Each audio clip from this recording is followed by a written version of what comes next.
चलिए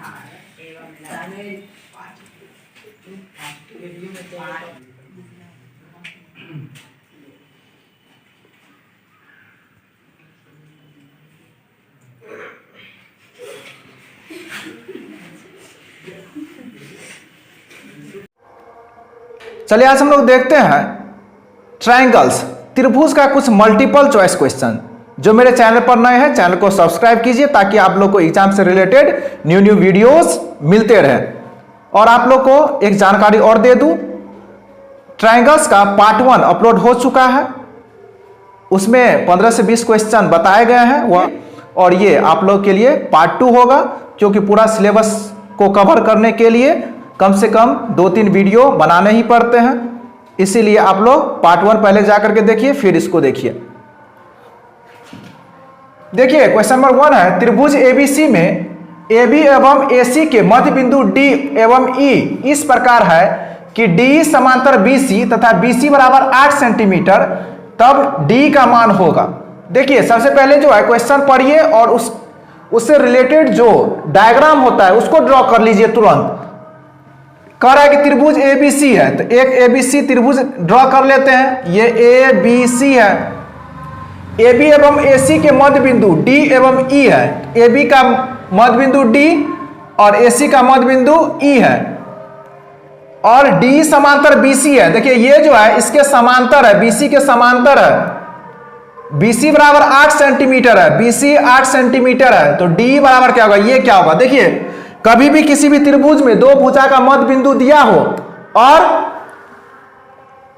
ये मध्य बिंदु को जो ज्वाइन कर रहा है, जो जोड़ रहा है रेखा, वह इसके समांतर हो और इसका वैल्यू दिया हो, तो D जो होगा वह BC का आधा होगा। क्लास 9th में मध्य बिंदु पढ़े होंगे।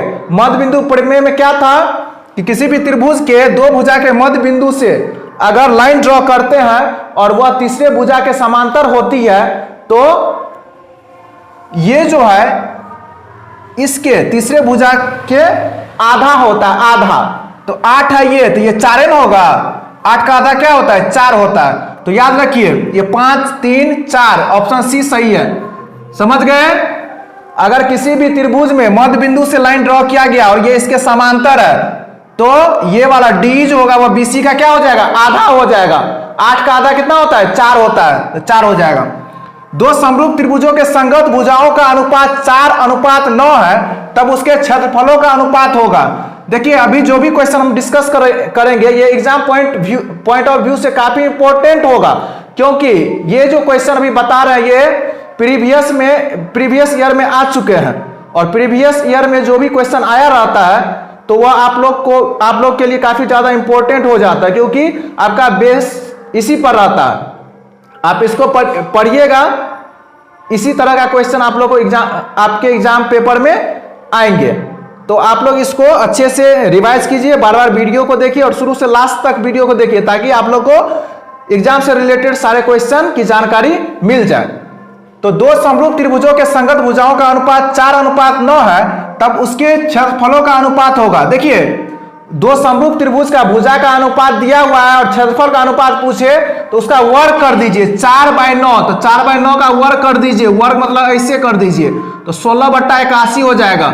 है ऑप्शन बी में 16/81 है। समझ गए। अगर भुजाओं का अनुपात दिया हुआ है, दो समरूप त्रिभुज में भुजाओं का अनुपात दिया हुआ है और क्षेत्रफल का अनुपात पूछे तो उसका वर्ग कर दीजिए, भुजा का वर्ग।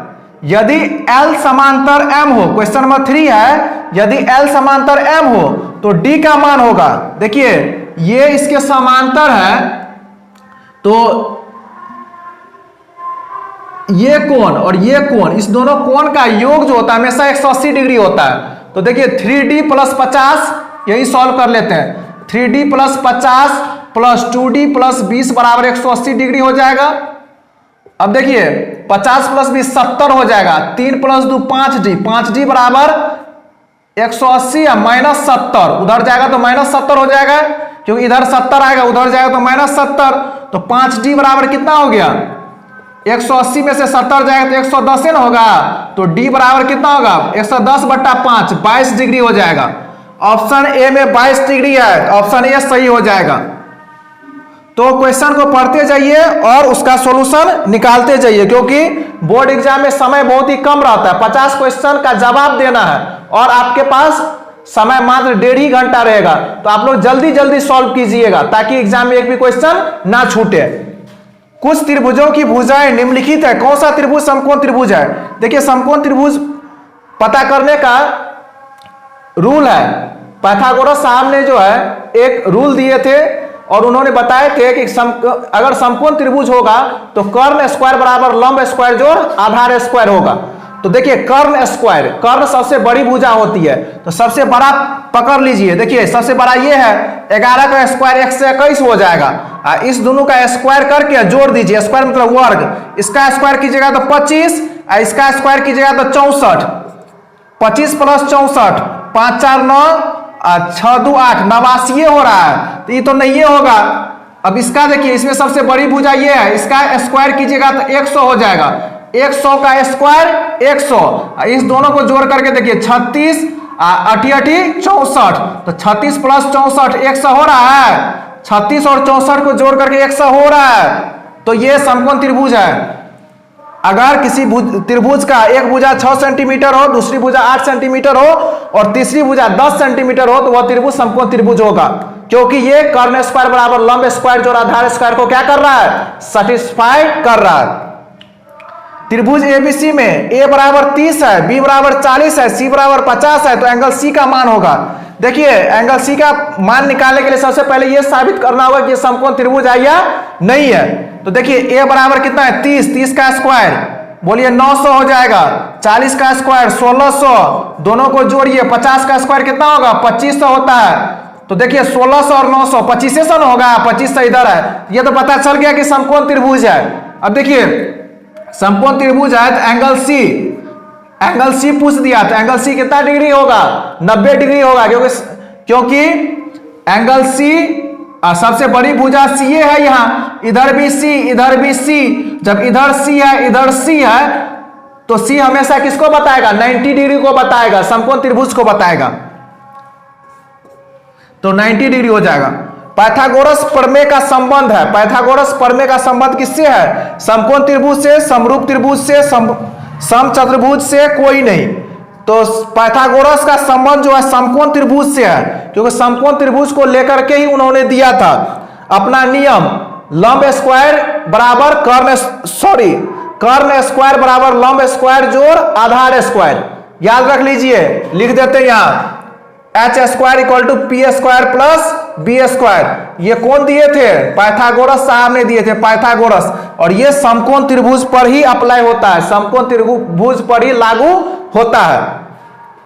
दो समबाहु त्रिभुजों के क्षेत्रफल का अनुपात 9:4 है, तो उसकी संगत भुजाओं का अनुपात होगा ठीक उल्टा, 2 का उल्टा। क्वेश्चन नंबर 2 में जो था भुजा का अनुपात दिया हुआ था, क्षेत्रफल का अनुपात पूछा था, लेकिन इसमें क्षेत्रफल दे दिया, भुजा पूछ रहा है। जब क्षेत्रफल दे दे और भुजा पूछ दे तो क्या कीजिए? रूट में डाल दीजिए, रूट में डाल दीजिए तुरंत क्षेत्रफल को। 9 बाहर निकलेगा 3 होगा, 4 बाहर निकलेगा 2 होगा, 3:2, 3:2। 3:2 कहां है? देखिए, ऑप्शन बी में है 3:2। तो बार बार आप लोग को बोल रहे हैं, ये क्वेश्चन बहुत ही इंपॉर्टेंट हो सकता है आपके बोर्ड एग्जाम के लिए, तो इसको बार बार रिवाइज करते रहिए। चलिए देखते हैं कुछ और क्वेश्चन। तो क्वेश्चन नंबर 8 है, कर्ण स्क्वायर बराबर लंब स्क्वायर जोड़ आधार स्क्वायर किस त्रिभुज पर लागू होता है? तो कर्ण स्क्वायर इक्वल टू लंब स्क्वायर जोड़ आधार स्क्वायर वह सिर्फ और सिर्फ समकोण त्रिभुज पर लागू होता है, जिसको पाइथागोरस ने दिया था। तो क्या लिखिएगा? समबाहु त्रिभुज पर, समकोण त्रिभुज पर, विषमबाहु त्रिभुज पर और समद्विबाहु त्रिभुज पर। 4 ऑप्शन दिए हुए हैं, इसमें से पहला ऑप्शन सही हो जाएगा, क्योंकि कर्ण स्क्वायर इक्वल टू लंब स्क्वायर जो आधार स्क्वायर जो लागू होता है वह समकोण त्रिभुज, सॉरी समबाहु त्रिभुज नहीं होगा, समकोण त्रिभुज पर, समकोण त्रिभुज। ऑप्शन बी सही हो जाएगा, ऑप्शन बी सही होगा, समकोण त्रिभुज पर लागू होता है। पाइथागोरस थ्योरम किस पर लागू होता है? समकोण त्रिभुज पर, और पाइथागोरस ने दिया था कर्ण स्क्वायर इक्वल टू लंब स्क्वायर जोड़ आधार स्क्वायर। किसी त्रिभुज में कोण B बराबर 45 डिग्री, कोण C बराबर 75 डिग्री है, तब कोण A का मान होगा। आप लोग जानते हैं कि किसी भी त्रिभुज में तीनों कोणों का योग 180 डिग्री होता है कि नहीं होता है, 180 डिग्री। तो दो कोण का मान दिया हुआ है, तीसरा निकालना है, तो 180 में से दोनों को जोड़ करके घटा दीजिए, तो 45 और 75 को जोड़िएगा तो कितना होगा, 120 हो जाएगा। 120, 180 में से 120 चला जाएगा तो 60 डिग्री बचेगा। ऑप्शन ए में 60 है, ऑप्शन बी में 50 है, ऑप्शन सी में 70 है, ऑप्शन डी में 80 है। ऑप्शन ए सही हो जाएगा। क्वेश्चन नंबर 10 देखिए, किसी समकोण त्रिभुज में दो कोण बराबर है तो बराबर कोण का मान होगा। देखिए समकोण त्रिभुज है, ध्यान दीजिए, अगर ये समकोण त्रिभुज है तो एक कोण तो 90 डिग्री हो जाएगा ये वाला, ये दोनों कोण कर रहा है बराबर है, तो इसको x मान लीजिए, इसको x मान लीजिए।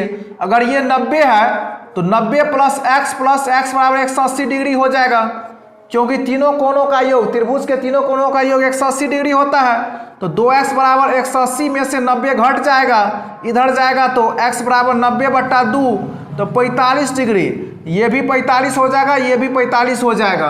तो समकोण त्रिभुज में बराबर कोण, दो कोण अगर बराबर हो तो दोनों कोणों का मान 45-45 होगा। ऑप्शन ए में 40-40 है, 50-50 है, ऑप्शन सी में लगा दीजिए टिक, 45-45। समरूपता का नियम किसने प्रतिपादित किया था? थेल्स ने, पाइथागोरस ने, यूक्लिड ने, ब्रह्मानंद ने। देखिए समरूपता का जो नियम दिया था वह थेल्स ने दिया था, थेल्स ने, याद रखिएगा, समरूपता का नियम थेल्स ने दिया था। और समकोण त्रिभुज का नियम, समकोण त्रिभुज में जो कंडीशन दिया था h² = p² + b², पाइथागोरस ने दिया था।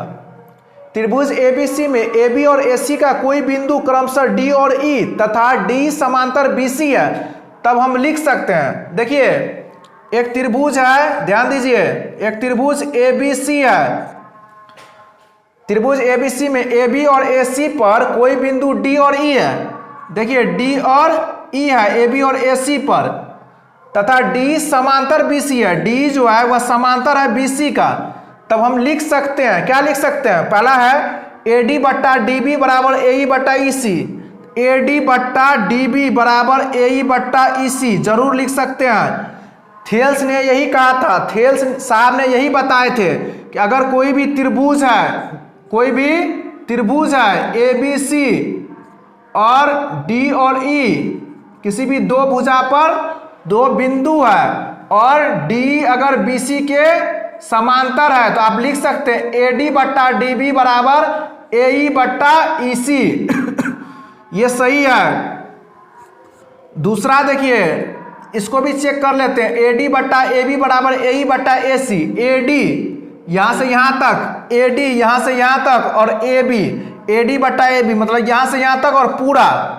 इधर क्या लिया, AE/EC, यहां से यहां तक और पूरा, तो बिल्कुल सही है। AD/AB बराबर AE/EC, ये भी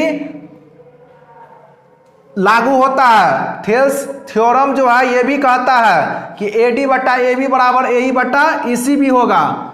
और सीन में देखिए AB/DB, AB पूरा लिया है और नीचे वाला DB, और AC/EC पूरा AC और EC नीचे वाला, ये भी सही है। थेल्स थ्योरम आपको ये भी देता है, पूरा ले लीजिए AB और नीचे वाला DB, फिर इधर से भी पूरा AC और नीचे वाला EC, ये भी थेल्स थ्योरम देता है आप लोग को।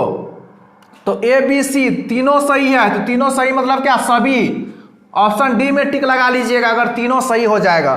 तो समझ गए होंगे थेल्स थ्योरम के तीन बातें, यही तीन बात है। AD/DB बराबर AE/EC होगा, AB/DB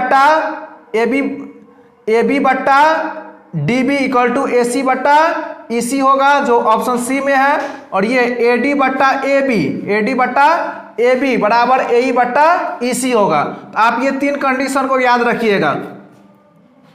त्रिभुज ABC में कोण B बराबर 90 डिग्री, तब निम्नलिखित में से कौन सही है? देखिए ABC एक त्रिभुज है, यहां ड्रॉ कर लेते हैं, और ए बी सी में बी पर कहा 90 डिग्री है, तो बी यहाँ होगा, ये 90 डिग्री है, तो ए यहाँ मान लेते हैं, सी यहाँ मान लेते हैं।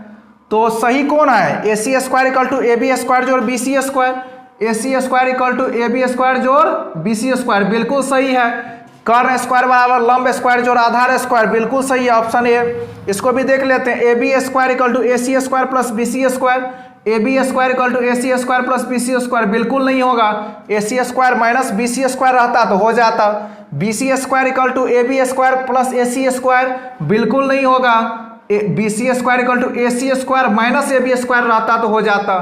सभी बिल्कुल नहीं, सिर्फ एक ही सही है, ऑप्शन ए। क्वेश्चन नंबर 14, एक त्रिभुज बना दिया गया है, ए बी सी और डी जो है समांतर बी सी का है। निम्न आकृति में अगर डी समांतर बी सी है, डी बी सी के समांतर है, तब इसी का मान होगा। तो देखिए, जब किसी भी त्रिभुज में दो भुजा समांतर हो, देखिए डी और बी सी समांतर दिया हुआ है, तो आप थेल्स थ्योरम से लिख सकते हैं ए डी बटा डी बी बराबर ए ई बटा ई सी। क्वेश्चन नंबर 12 की तरह क्या लिख सकते हैं? ए डी बटा डी बी, ए डी का मान 4 बट्टा डी बी 6, ए ई का मान 12 और ई सी निकालना है, तो क्रॉस गुना कर दीजिएगा। 4 ई सी बराबर हो जाएगा 12 छके 72, ई सी बराबर 72 बटा 4 कितना हो जाएगा? 18 चौके 72 होता है ना, तो ई सी बराबर 18 सेंटीमीटर हो जाएगा। तो ये कितना हो जाएगा? 18 सेंटीमीटर। ऑप्शन ए में 18 है, ऑप्शन ए ही सही है। तो थेल्स थ्योरम का प्रयोग करके आप ये आंसर फाइंड कर सकते हैं। तो जो अभी तक चैनल को सब्सक्राइब नहीं किए, वह चैनल को सब्सक्राइब कर दीजिए। आज के लिए इतना ही, फिर मिलेंगे नेक्स्ट वीडियो में।